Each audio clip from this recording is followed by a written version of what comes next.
a todos vocês. É um privilégio estar aqui. Podemos continuar nossa jornada sobre o estudo das bênçãos de Deus. Eu tenho certeza que, de alguma forma, o Senhor está cuidando e protegendo cada uma de vocês aqui. No nosso estudo de hoje, eu vou compartilhar com vocês aqui o slide.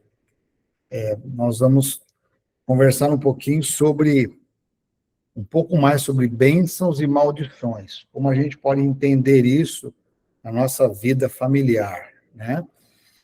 Então, primeira pergunta dessa manhã: a quem a bênção era dada? Quem que pode receber a bênção? Interessante que a graça de Deus, ela é dada a todos. Agora, a bênção, ela é dada de acordo com o nosso desenvolvimento de amizade e obediência a Deus. Nosso compromisso com Deus. Então, a bênção é dada àquele que mantinha uma relação de obediência com aquele de onde provém a bênção, que é o próprio Deus. Quando você vê ao que Deus deu a Abraão, Deus deu através de Moisés, nós vemos que Deus quer ter uma relação de amizade com o ser humano, né? E nós encontramos nessa sequência aí as 4 grandes manifestações dessa bênção de Deus no Gênesis. A primeira, quando Deus fala ao homem. A segunda, quando Deus fala a Noé e a sua família. Depois, quando Deus pronuncia para Abraão. No caso aqui, o próprio Jacó receber essa bênção, né? É interessante que, lá em Deuteronômio, no capítulo 28, se você tem a Bíblia com você pode ver aqui no capítulo 28, as bênçãos que foram proferidas ou dadas por Deus através de Moisés. São 7 essas grandes bênçãos que estão no capítulo 28. Diz assim, ó: se vocês ouvirem atentamente a voz do Senhor, seu Deus, tendo cuidado de guardar todos os seus mandamentos que hoje lhes ordeno, o Senhor, seu Deus, exaltará você sobre todas as nações. Se ouvirem a voz do Senhor, seu Deus, sobre vocês virão e os alcançarão todas essas bênçãos. Interessante que a palavra obedecer, ela não tem nesse contexto das bênçãos aqui no Gênesis e no Pentateuco. Mas olha que interessante, Deus usa, o termo se vocês ouvirem atentamente a voz do Senhor, ter o cuidado de guardar todas as coisas, se ouvirem a voz do Senhor. Então, a importância da gente ouvir a voz de Deus, de falar, de transmitir o conhecimento bíblico, é que vai motivar a nossa entrega, o nosso obedecer a Deus. E onde essas bênçãos serão dadas? Olha que interessante, são sempre de forma dupla. Serão benditos na cidade e no campo. Serão benditos o fruto do ventre, ou seja, a produção de filhos, na terra, os frutos do trabalho, e os animais, a produção de crias. Serão benditos os cestos de cereais e a produção de pães. Serão benditos ao vocês entrarem e ao vocês saírem. Serão benditos contra os seus inimigos, que se levantarem contra vocês, eles serão derrotados. Vocês serão benditos na prosperidade das suas atividades e na santidade do povo. Então, esses 9 versos aqui, Deuteronômio 28, vai descrevendo para nós essas bênçãos. Quando você vai lá no último livro do Antigo Testamento, que é Malaquias, o Senhor vai agora, ele manifesta 12 bênçãos para aqueles que o servem, para aqueles que seguem as suas instruções. Malaquias, no capítulo 3, nós encontramos essas bênçãos. Olha aqui como é que diz aqui, olha só. Porque eu, Senhor, não mudo. Por isso vocês, filhos de Jacó, não foram destruídos. Desde os dias dos seus pais, vocês se afastaram dos meus estatutos e não os guardaram. Olha só as bênçãos. Voltem para mim e eu voltarei para vocês. Se alguém pode... eles perguntam, como que nós vamos voltar? Será que alguém pode roubar a Deus? Mas vocês estão me roubando e perguntam, em que te roubamos? E Deus afirma, vocês me roubam nos dízimos e nas ofertas. Por isso, com maldição, sois amaldiçoados. porque estão roubando vocês e a nação toda. Então, olha só. Trago os dízimos à casa do tesouro, para que haja mantimento. Me coloque à prova disso, diz o Senhor, se eu não lhes abrir as janelas dos céus e não derramar sobre vocês bênçãos sem medida, por causa de vocês, repreenderei o devorador. Diz mais, para que não consuma os produtos da sua terra, não deixarei que suas videiras nos campos fiquem sem frutos.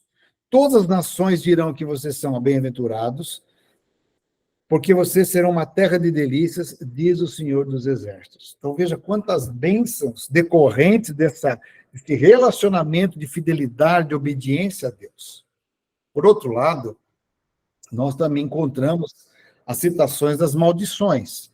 Como eu disse para vocês, ela acontece sobre a serpente, ela acontece para o filho Canaã, e ela acontece também, aliás, acontece para Caim e acontece para o filho de Noé, que é Cã ou Canaã. É interessante que essas maldições, elas vão mostrar para nós que a maldição nada mais é do que viver afastado de Deus. No judaísmo, eles têm 7 leis muito interessantes que trazem, quando as pessoas quebram essas leis, elas trazem maldição sobre si. Por exemplo, adorar ídolos. Então, a lei é não adore ídolos, que é adoração da matéria, não cometa sacrilégio, que é blasfêmia, não pratique sexo ilícito, respeitar o corpo, não cometer homicídio, respeitar a vida, não roubar, respeitar a propriedade, não comer carne de animal vivo, respeitar o sangue e a vida, e instituir tribunais de justiça, respeito aos direitos humanos. Então, essas 7 leis do judaísmo, elas são importantes porque eles entendem que quando quebram essas leis, eles estão em maldição. As maldições no capítulo 27 de Deuteronômio, são 12. Olha que interessante. Deuteronômio, capítulo 27. Nós encontramos essas 12 maldições. Moisés, orientado por Deus, dividiu o grupo de Israel, as 12 tribos, em 6 tribos de cada lado.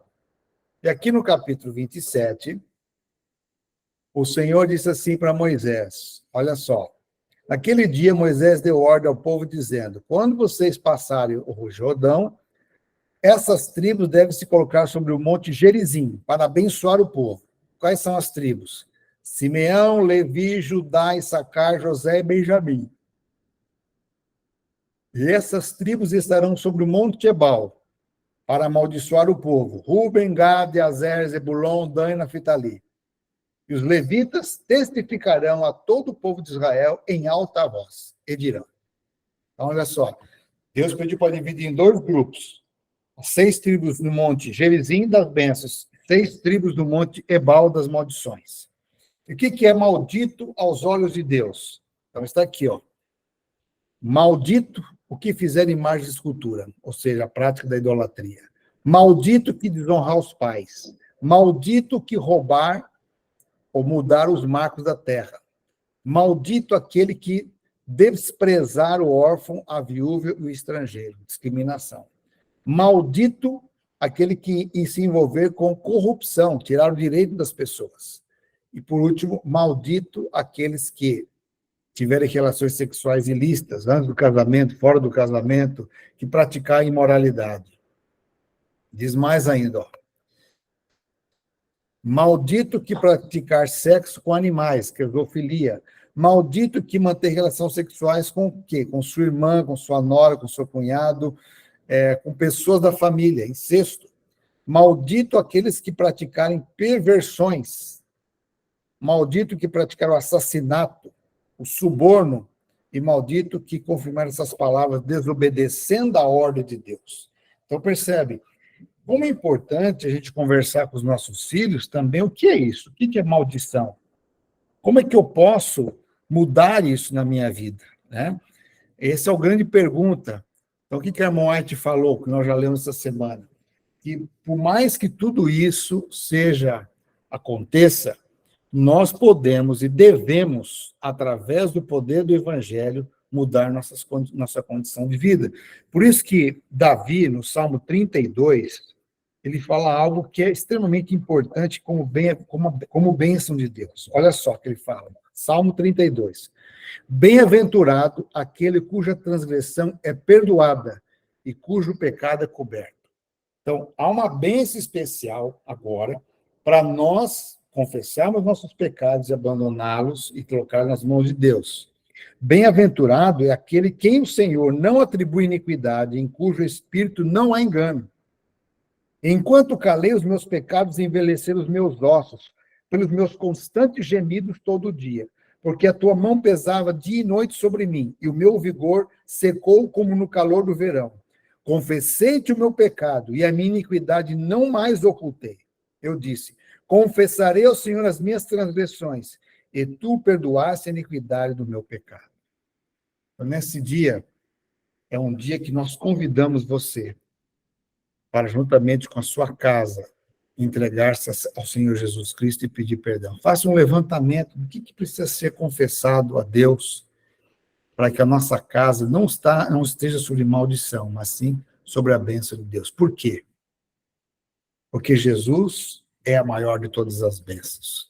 E se hoje nós ouvirmos a voz do Senhor, que Ele possa entrar na nossa vida e nós possamos cear com Ele. Por isso que a importância de participar da ceia, de o Senhor declarar esse perdão a nós. Por isso que a importância de ser batizado nas águas, como remissão dos nossos pecados e a unção do Espírito Santo sobre nossa vida. Por isso que é importante, quando nós erramos, nós orarmos, buscarmos a Deus. Então, que nessa manhã, o Espírito do Senhor esteja com você, te ajudando, te abençoando e sendo uma bênção. Que Deus seja contigo. Quero convidar você a orar comigo nesse momento. Pai querido que estás nos céus, em tuas mãos colocamos nossa vida. Perdoa os nossos pecados. Não nos permita que nada nos impeça de receber a tua bênção, Pai. Em nome de Jesus. Amém.